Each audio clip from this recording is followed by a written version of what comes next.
Malinaw na gawa ng mga taong naisirain na institusyon ng Armed Forces of the Philippines ang mga nagpapakalat na mga text messages na nanghihikayat na magsagawa ng destabilisasyon sa kasalukuyang gobyerno, paliwanag ni Colonel Vicente Tomas, ang Deputy Commander ng AFP Civil Relations Service. Sa eksklusibong panayam ng DZRH, sinabi ni Colonel Vicente Tomas na ang mga nagpapakalat ng nasabing text messages ay gawa ng mga taong nais guluhin ng ating pamahalaan.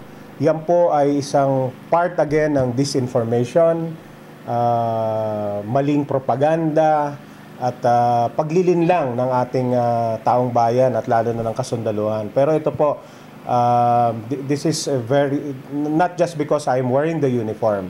Ang inyong kasundaluhan, professional, we are constitutional soldiers, God-fearing, God-loving, and we respect so much the chain of command. From our commander-in-chief down to the lowest unit commander. Very clear po yan. Hindi po tayo nagpapa-apekto dito sa mga tinetext nila about recruitment.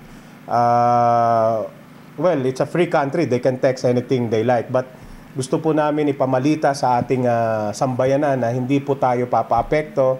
It is very clear sa mandato ng inyong kasundaluhan is to protect the people, the Constitution, the state, from, sabihin na natin, all kinds of threats. So, please, let's join hands.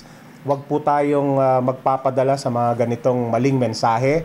In fact, kaya po nandyan po kayo, ang ating mga kaibigan sa media.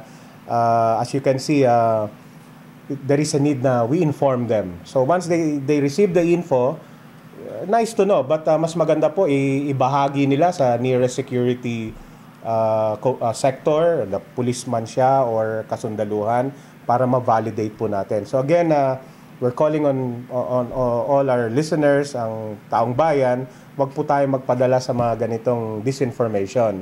Iyan ang paliwanag ni Colonel Vicente Tomas sa eksklusibong panayam ng DZRH sa Campo Aguinaldo. RH 911 Bing Formento, naglilingkod sa pagbabalita.